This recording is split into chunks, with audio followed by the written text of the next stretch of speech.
smart enough to win. That's how the story starts. Learning is the edge that sets your work apart. When the stakes get high and the pressure never stops, smart learning in your pocket puts your business at the top. Welcome to the Learning Advantage, from Insight to Impact, where we're going to show how smart learning fuels real business results. I'm Deb Laurel, and I'm your host. And I'm happy to welcome you today. For over 40 years, Laurel and Associates Limited has worked alongside national and international managers to help them successfully manage employees and create and maintain a positive, supportive, and healthy environment where employees want to work and do their best. We focus on making lackluster leaders legendary. The purpose of the Learning Advantage, from Insight to Impact, is to discuss how smart learning fuels real business results. In each episode, we strive to deliver actionable strategies, evidence-based design tips, and real-world case studies that show how learning strengthens organizational health, advances sustainability, and drives profitability.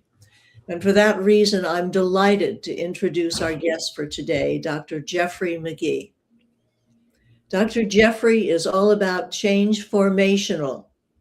For more than 30 years, he has served as a C-suite executive himself. He is the publisher, editor-in-chief of www.professionalperformancemagazine.com and a best-selling author of more than 33 books. These have been translated into 21 languages and include 4 best-selling graduate management textbooks and 4 best-selling trade books with Wiley, McGraw-Hill, CRC St. Lucis Press, and Pearson Education. Dr. Jeff works with business owners, C-suite leaders, global business CEO to CEO networks like Vistage, YPO, and C12, and military generals to significantly increase their organizational effectiveness through progressive, innovative human capital, talent development training initiatives, coaching, and senior level advisory work. Through his Change Formational Mastery Institute, Jeff has instituted the core accredited curriculum of the Change Formational Leadership Mastery, the Leadership Academy of Excellence 1.0 and 3.0 series, and the Change Formational Sales Mastery Performance-Driven Selling Academy 1.0 to 8.0 series. He holds multiple certifications within his work. Jeff is a certified management consultant, certified board executive, certified speaking professional, and a certified professional direct marketer. His talent development and intellectual property has been used by leading corporate training firms in America for decades, including Skill Path seminars, Career Track seminars, and Fred Pryor seminars. These have trained hundreds of facilitators and hundreds of thousands of professionals globally. Countless professionals in Fortune 100 firms, corporate universities, and the Army National Guard Professional Education Center have benefited from his courseware. In his more than 5,000 paid speaking engagements, he has shared insights and ideas globally to professionals in more than 30 countries and across the USA in 52 states and territories. And I'm exhausted hearing all that you have accomplished. So welcome, Dr. Jeffrey. Thank you very much. I appreciate your time, Deborah. And boy, you did some research on that introduction right there. Thank you. I feel good. My mom would be proud. Well, good. I hope she's watching. So we're going to get right into the questions. When you think about learning as a competitive advantage, what does that mean in the context of your organization or your work? It's a great question, both for me as well as the people I get the opportunity to speak with, whether it's on a stage or whether it's one-on-one training and development programs. You actually have tipped the cover on something critically important, especially today when we are faced with AI, we're faced with global competition, we're faced with customers that have challenges and demands of us where they just won't accept whatever yesterday was. They want yesterday to be the minimum expectation for engagement today, and they want to go higher, better, deeper, faster. So if you think of the question from this perspective, there are professions that have always required of individuals within them to have the mindset and the attitude of continuous learning. If you go to see a doctor, you expect that doctor, you expect her or him to be cutting edge with their knowledge. They go back to school. They have requirements and training of them to maintain their license to even do their job. If you go to see an attorney or a CPA or an engineer. So there's lots of professions that it is a part of their culture, it's a part of their DNA, that whatever their education is to get into that profession, that's their minimum, and they're continuously learning. I think where we are today is that every profession needs to adapt and adopt that mindset. It's almost like if your job had a certification for it, what would that certification require? It's going to require ongoing education academically. It's going to require ongoing education from a practitioner standpoint. It's going to require ongoing learning and development where you're writing papers or documents or some sort of a best practice journal or article or a book.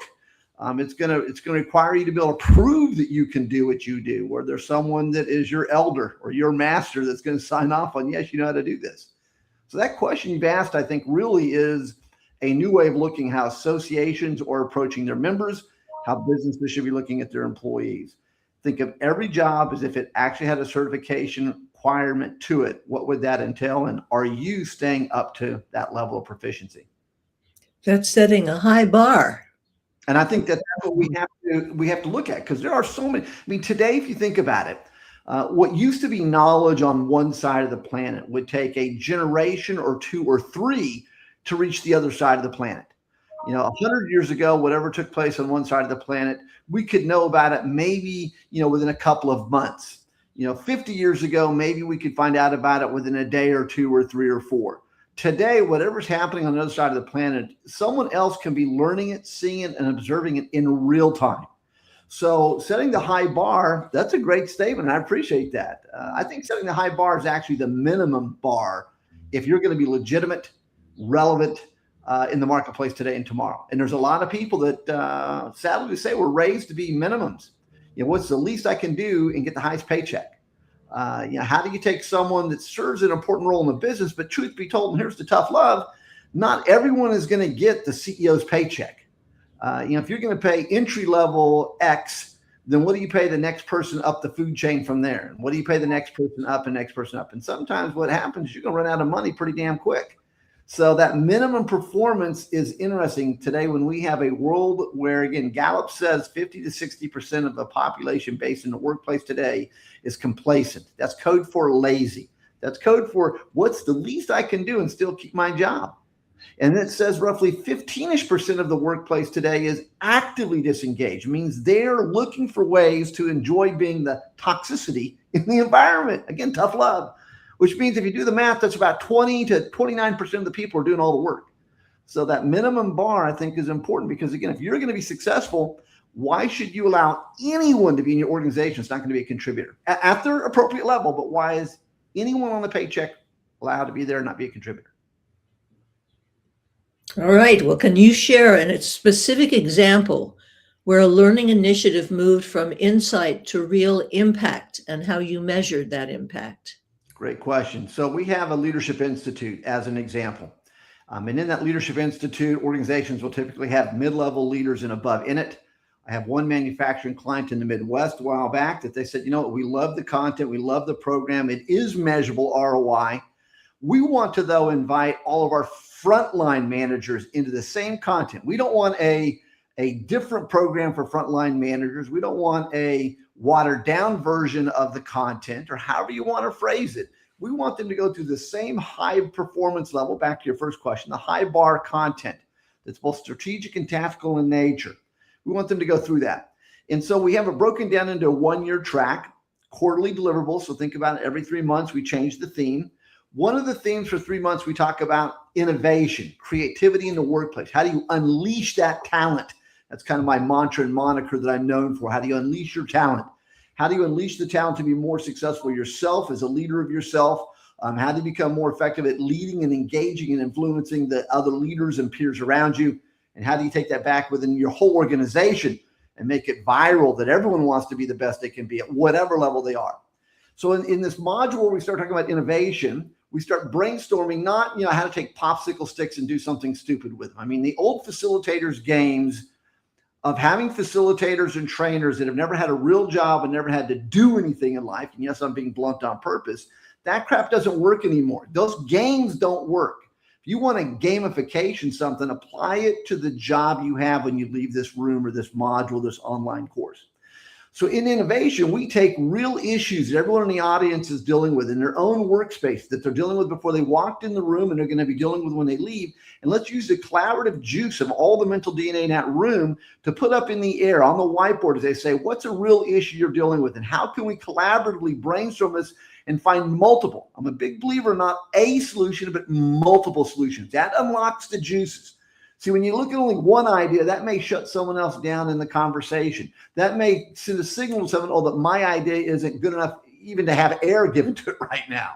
So we get multiple solutions on the table. And from that, we'll brainstorm which one's most viable. We, us, the room will decide. Not one person says, okay, I like this idea best.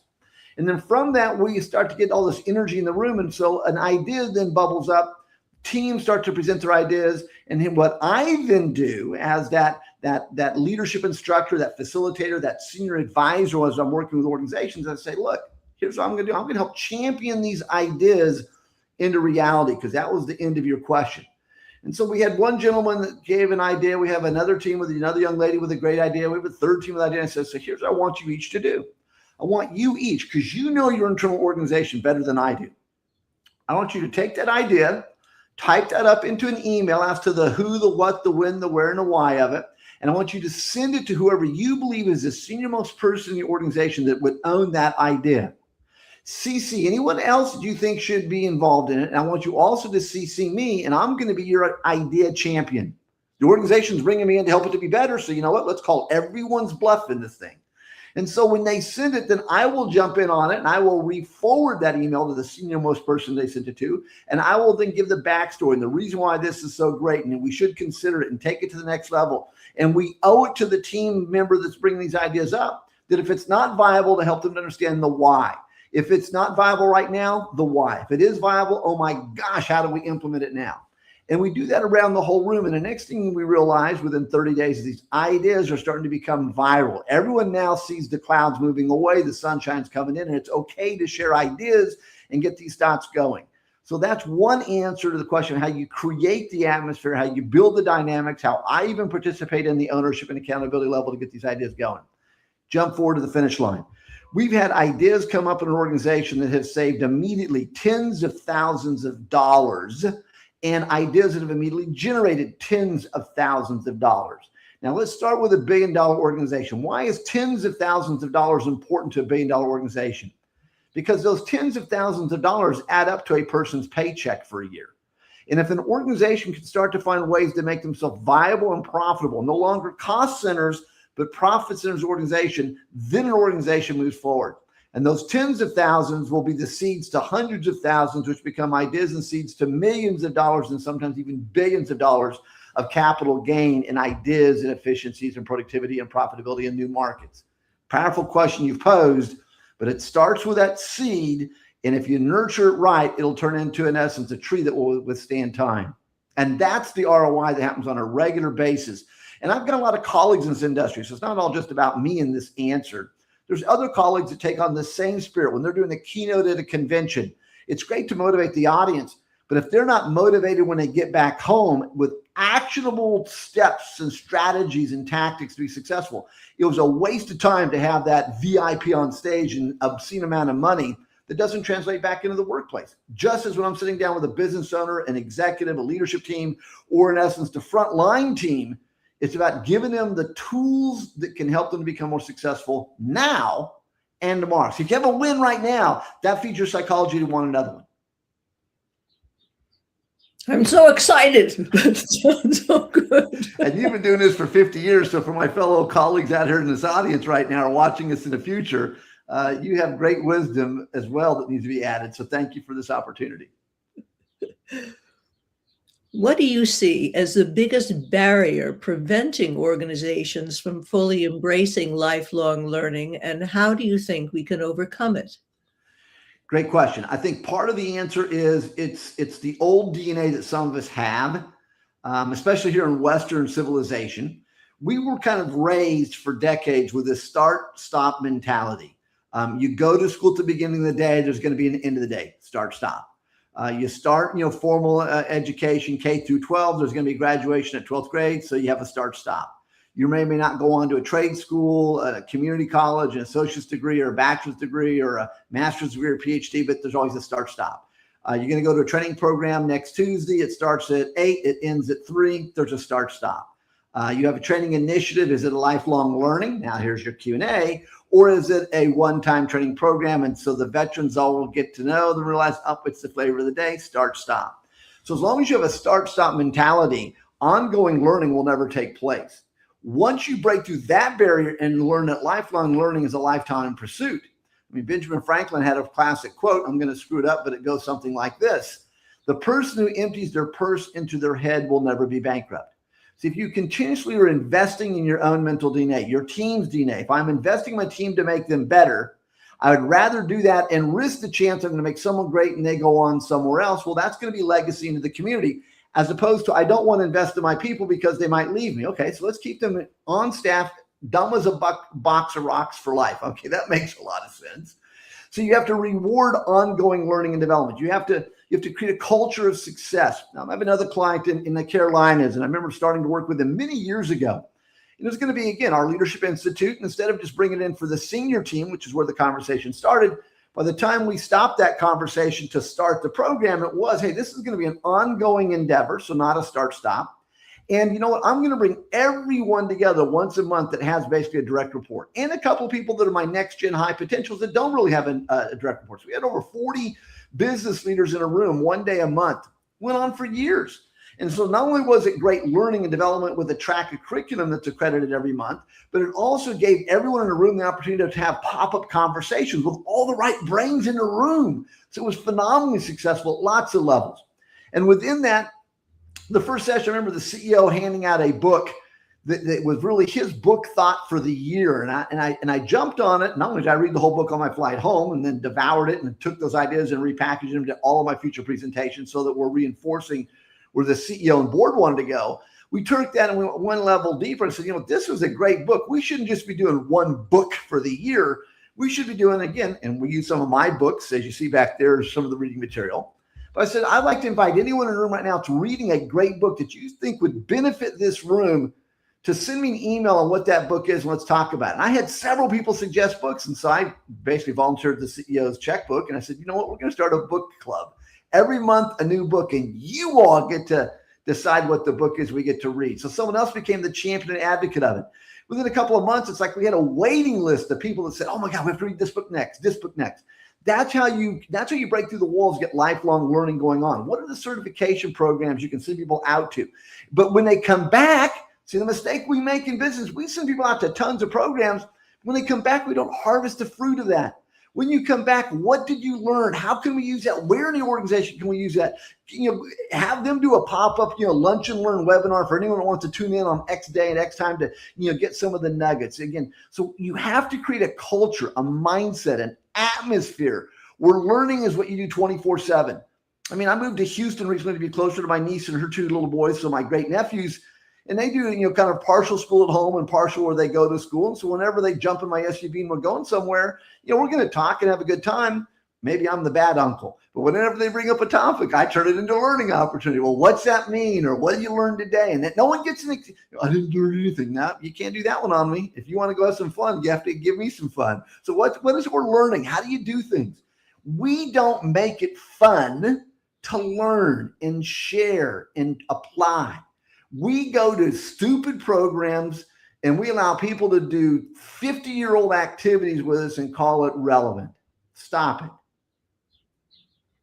And there's also so much lecture going on as opposed to skill Engage. building and engagement. In your view, what's one outdated belief about corporate learning that we need to let go of, and what should replace it?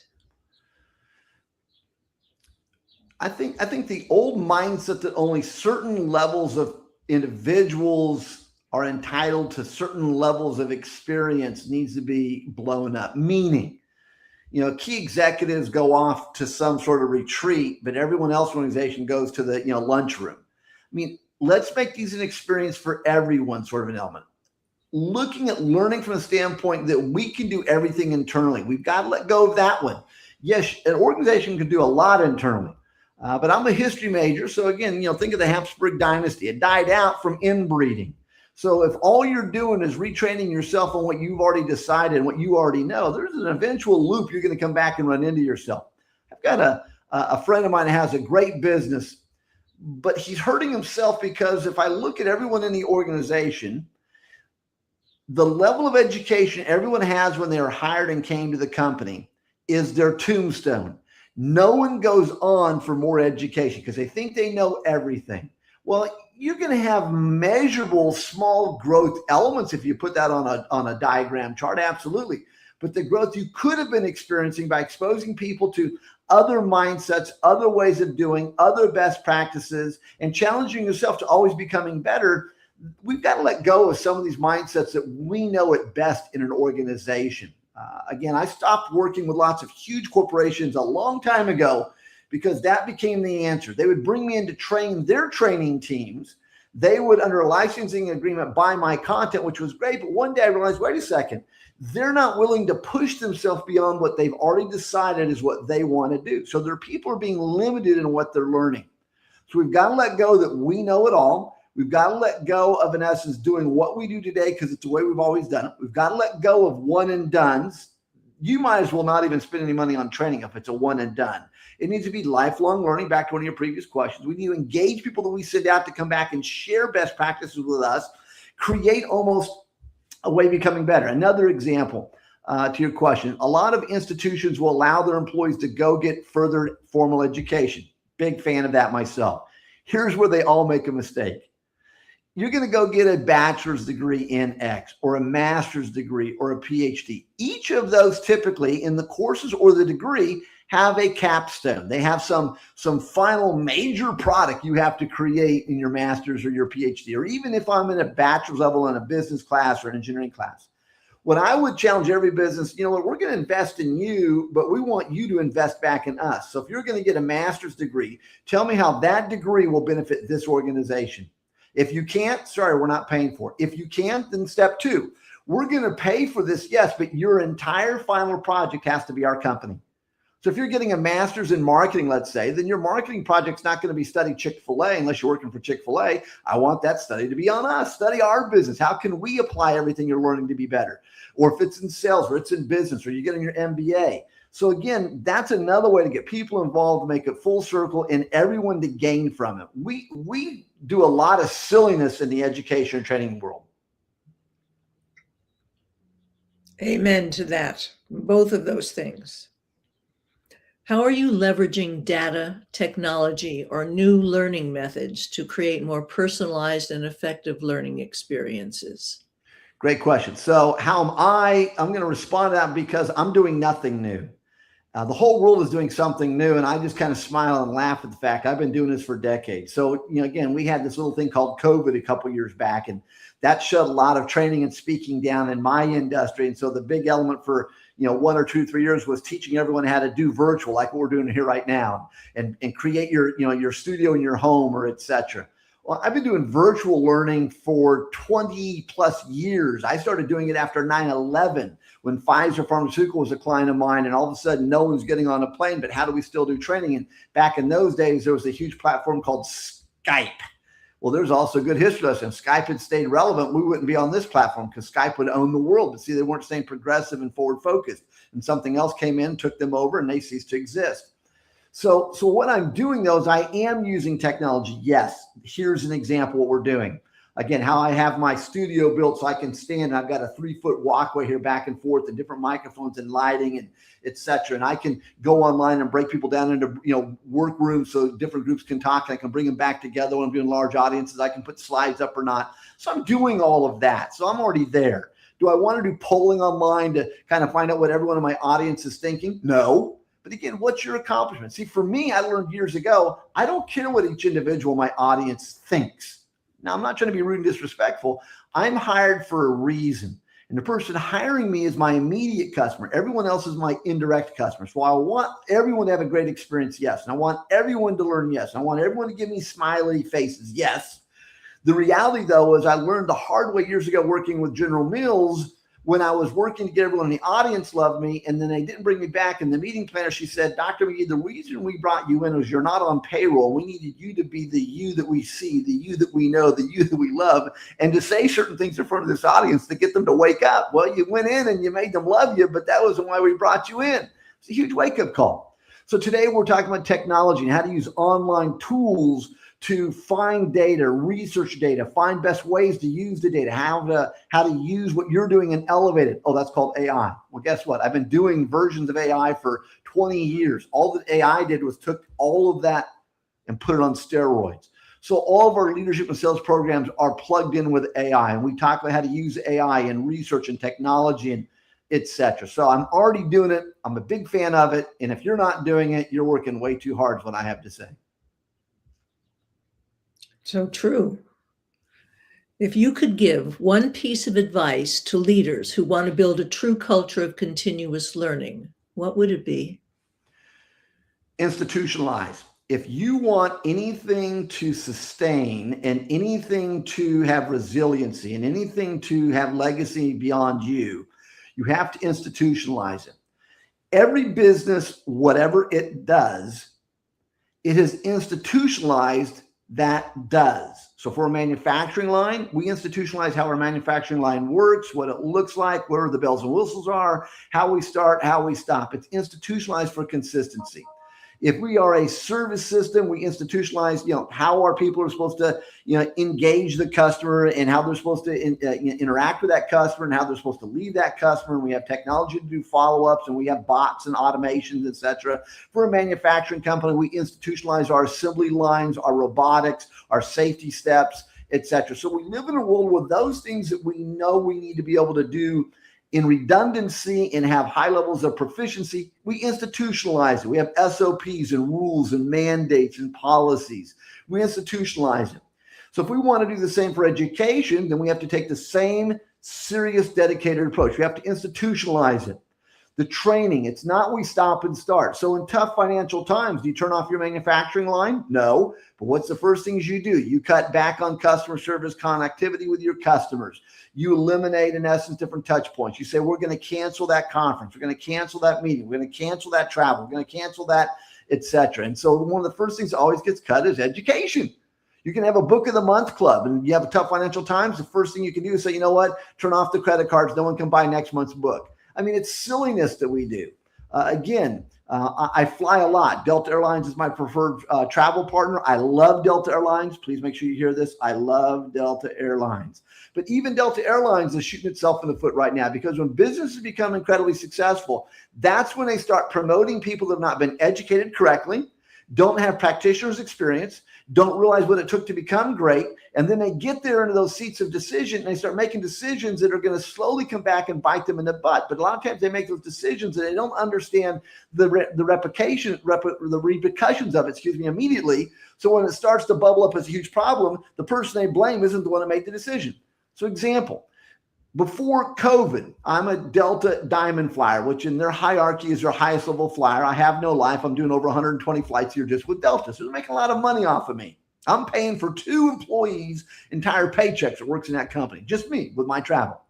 So that's an important statement. Again, if you unpack it, do employees understand that the customer coming in the door, every customer, but which customers really make their job possible? Who's really paying for their paycheck? It's not the, again, frequent flyer person, it's a silver or it's a gold, it's those platinums and diamonds.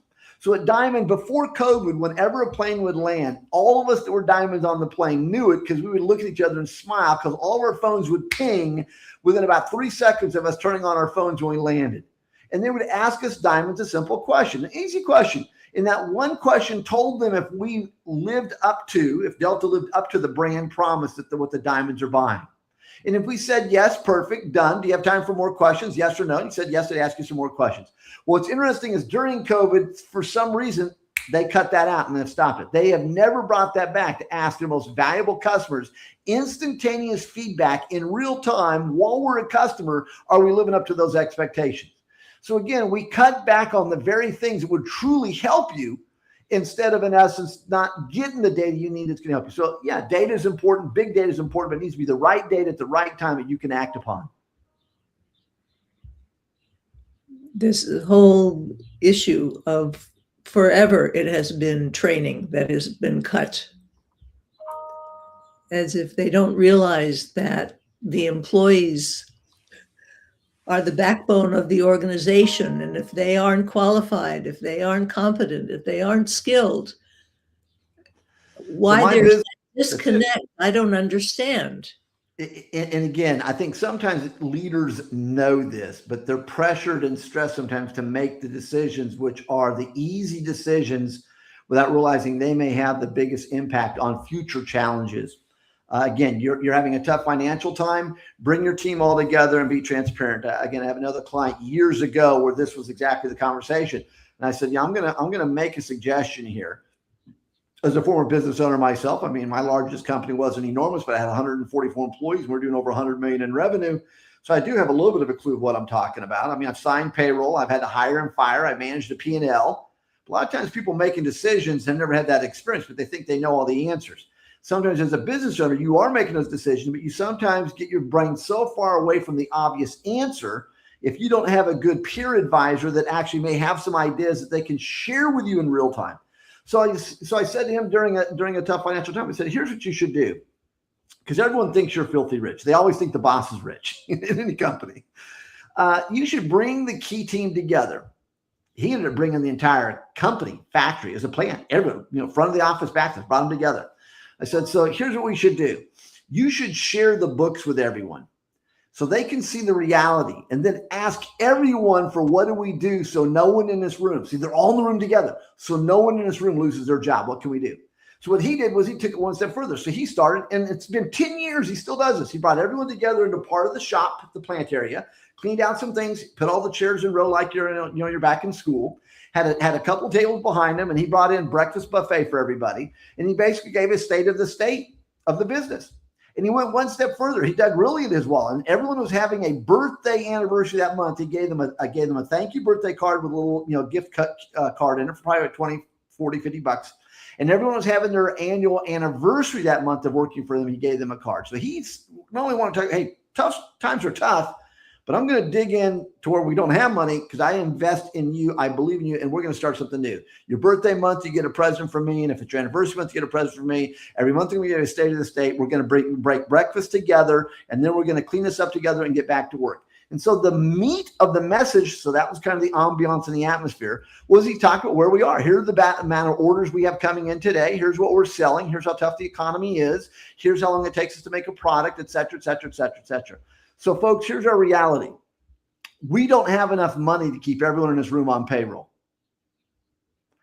If we as a team can figure out how to keep everyone on payroll, no one's going to get fired. And what's interesting is that some of the people in the room came up to him afterwards and said, you know what? I'm on the sales team. Don't give us any of our bonuses for the next couple of months. Keep that money so people can keep their job. You had people in the manufacturing line saying, you know what? I'll come in early. I'll work a little bit later. I don't want to get paid overtime. You had people talking about, you know what, if we re-looked at how we did our manufacturing lines, we might be more proficient, and that could save us a couple of bucks. Those couple of bucks add up to bigger. I mean, everyone in the organization started looking at their own space to figure things differently. I know someone that should be buying our product. Well, give that lead to the sales team. I mean, so everyone started helping each other. People delivering the products. I've got a camera phone. I see signs on the side of the road of an industrial park that's coming, but it's still a field right now. What if I shoot those pictures and send those to the sales team? Are those leads that they want? Yes. I mean, so everyone started thinking about ways to look at this differently. Boom, today, significantly successful company, and they've been successful for many years. But they were faced with a tough time where lots of things would be cut. But by being transparent and bringing everyone to the table, it changed the game. Now, he didn't say, here's what each person gets paid, but he talked about what the payroll. Every month I do a payroll. Here's how much money we spend on payroll. That blew everyone's head. No one ever stopped to think, whoa, wait a minute. It costs that much money to keep the light bulbs on. I mean, so everyone started looking at things differently, from maintenance to service to sales to manufacturing. Everyone had skin in the game. There was a wonderful situation, and Parker Penn is no more, but in Parker Penn in Janesville, they were doing an audit, and various people were asked, what are you doing, as they went up the line, and they got to a woman who was seated at a bench, and it was obvious what she was doing. She was putting buffing the clips and putting the clips on the pens. But they had asked everyone else, so they asked her, expecting that that's what she would say. But what she said was, I'm responsible for the image of Parker Penn, because if these pen clips aren't buffed, and if the pen isn't, properly aligned, it's going to rumple the person's pocket, and it's going to not be a good image for Parker Penn. And I was in awe that someone took the time to imbue what she does with such pride. And if they need her in packaging, she's not going to say that's not my job. She's going to know if it's not packaged well, all of her work is going to go for naught. We use all these buzzwords today. And again, I think it sometimes fails at the top, in the middle, and at the bottom. And it fails maybe at the bottom and in the middle and at the top because we don't interview and hire correctly in the right way. So the first expectations and experiences, impressions people get when they even come to our organization are calibrated down, and it just goes from there. But again, we use words like brand ambassador. Every single person in an organization is the brand ambassador. And that's part of what the story just shared with her. Doesn't matter who you are, how you dress, how you engage your peers, how you engage your boss, your subordinates, the customers, your partners, your vendors, your suppliers. Everything counts. I use an example story when we're talking about, impressionability, both, in a book I wrote many years ago with a colleague. Her name is Myra Goldman. She's the goddess of customer service. If anyone wants great customer service, advisory, consulting, or training, Myra Goldman is the woman to go to. But we wrote a book called Beyond Wow, W-O-W Wow, which is wonderfully obvious what's. Again, someone that loves you, they love you because of a what experience, what they experienced, what they got, what they received, what they heard, what they tasted, etc. We talk about how to replicate that. And along that way, we talk about the brand ambassador. Every single person impacts that organization. And when people don't realize that, they're not made to appreciate and value that. That's also where you start tripping into and start having problems down the road as to what someone's experience is or isn't. So what you just shared with that young lady at Parker Penn's is critically important. So again, the way my uniform looks or doesn't look, I'm walking to the building and there's trash on the ground. Do I step over it, around it, on it, or do I stop and pick it up? Again, do I take pride in all of those elements? There's so much to unpack with that statement. I love it. But again, that goes back to education and training, creating an atmosphere and environment where people want to be their best. Again, if you don't have the acumen on a certain topic to get an A+ in a class, well, then don't strive to get an A+ because you're never going to be there. But if a letter B is reality, then letter C should never be accepted. And again, identify those areas where you are the A+ student. And that's what she was. She was an A+ in that role, and she understood what the it is. And I'm a big believer that everyone in an organization is an A+ player if they're put in the right place, in the right time, and are given the right support network, which is resources, tools, or paycheck, and it's education. Again, my business card for years, I had on my business card, human capital developer. Before that phrase ever caught on and has become popular today, that's how I reviewed myself, not as a teacher, instructor, CEO, business owner, partner, but human capital developer. Because I'm a big believer, the number one asset every organization has is their human capital, not their bricks and mortar. You have a building, I can get a building. You've got a car, I can get a car. You have an assembly line, I can get an assembly line. But what you have are your people. They don't work for me. What I have are my people that don't work for you, and that's the only major differentiator. So if I'm going into a fast food restaurant or a factory or a hospital, it makes no difference. Again, what's the impression people project? You look like a slob. I hate to break the news. You probably are one. What's one book, resource, or learning experience that has had a lasting impact on you personally? I get asked that question, Deborah, a lot. I'll give you a specific couple of examples in a minute. Let me start by this. My answer I've learned to give to that, because people are a lot of times wanting to know, how to win friends, influence people by Dale Carnegie. That has had a huge imprint on me. They want the title and the name of a person, or the Energy Bus by my co-author and friend with John Wiley. I'm not co-author that book, but a fellow author at John Wiley who wrote that, John Gordon. I mean, they want a name, they want a title. Who Moved My Cheese? It's the Bible, etc. I answer it this way. If you want to become more successful at your endeavor, there are types of books you should read that will have a profound impact. And so my formula is this: if you're successful and want to be more successful in any industry, what's the number one book everyone is reading in that industry? It's going to be a nonfiction. That should be on your reading list. If there was a college degree in what you do right now, and you went online to that college and you went to the college bookstore, what's one of the academic books that the professors would be having you read to get a degree in that field? So number two is academic. You should be reading an academic book in that field. What is the fiction book which lightens up your creative DNA differently than a nonfiction? What's the fiction book that the goats are phrased today, the greatest of all times, in your space are reading? So read that. So there's your third category. And the last two is biography and autobiography. Who's a great in your space? And if they've written a biography, autobiography, you should be reading those. More likely it's going to be an autobiography. You would read that one. But if someone's written a biography on them, read that one. Those 5 categories of books will always push your brain to the next level. So there are some specifics. Yes, obviously all of my Jeffrey Magee books should be on your list.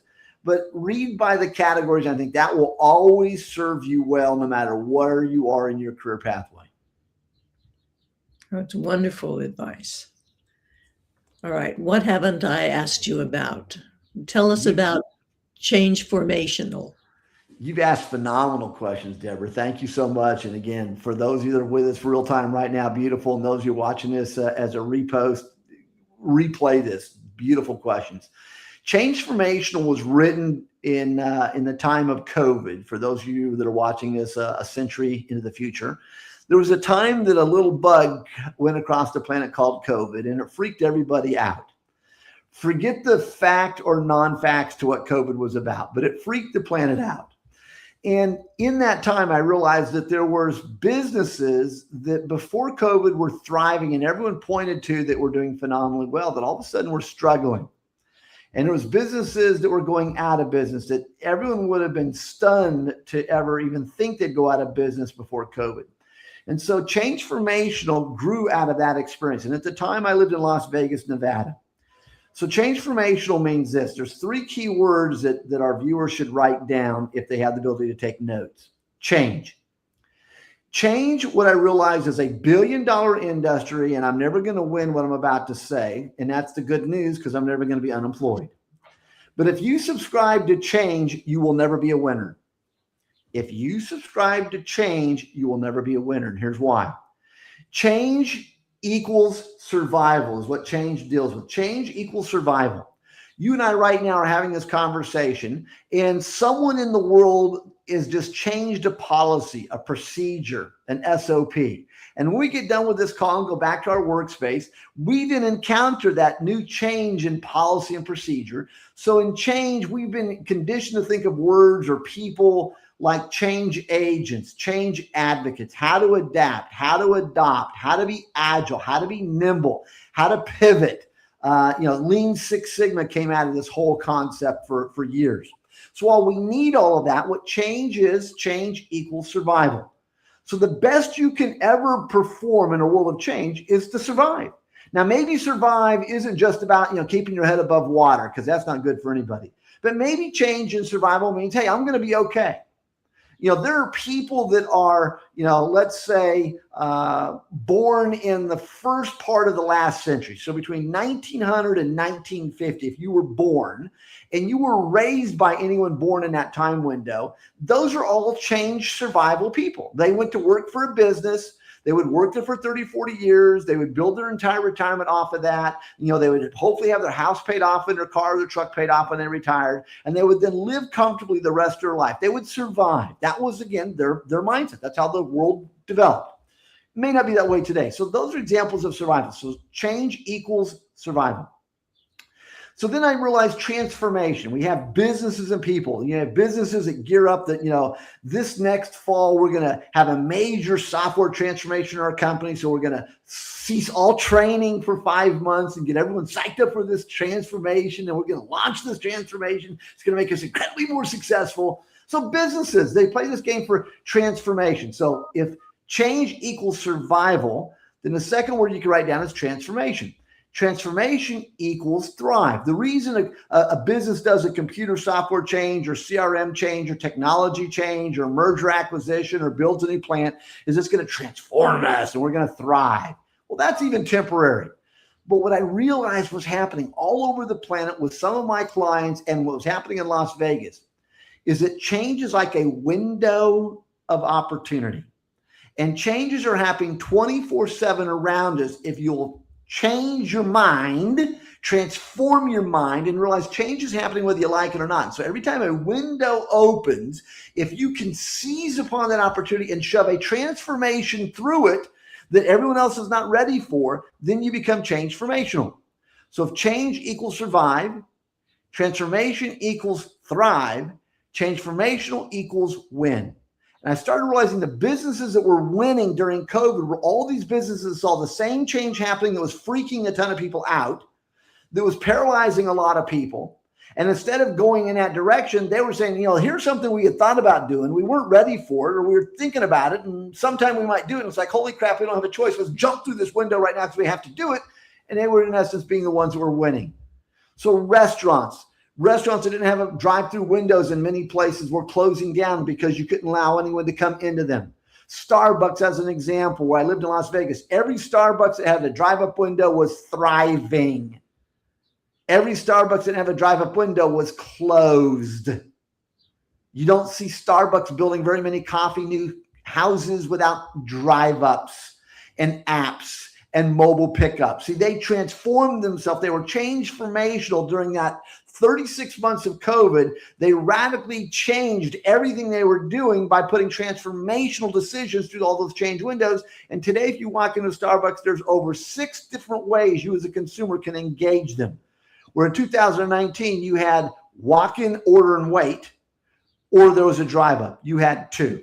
They've added 4 more ways to engage.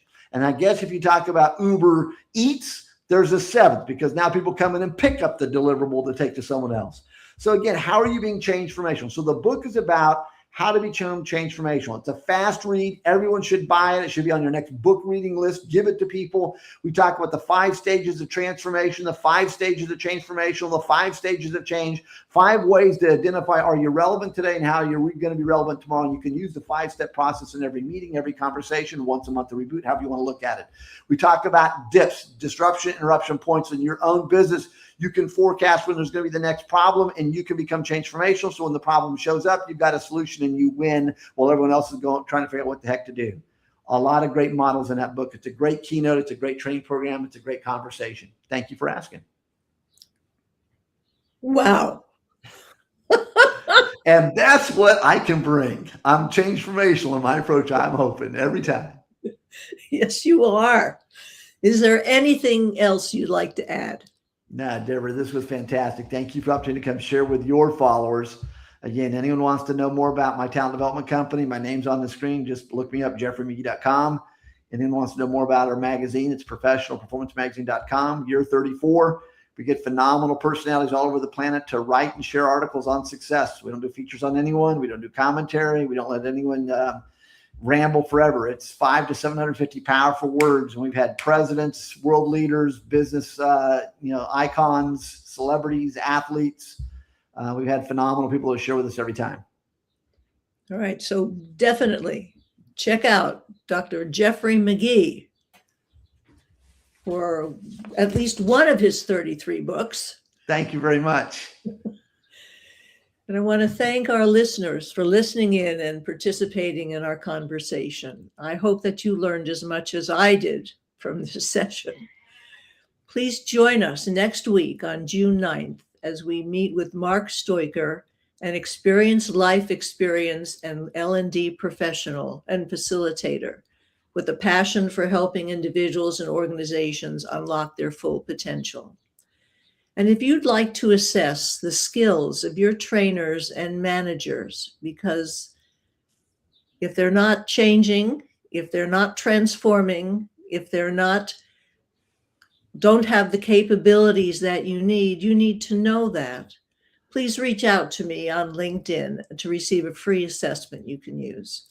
And please remember that Laurel and Associates is always focused on making lackluster leaders legendary as smart learning fuels real business results. Thank you so much for joining us today on the Learning Advantage from Insight to Impact. We'll look forward to seeing you again next week. Every lesson, every workshop, every failed attempt you save becomes a map upon the desktop, shows the road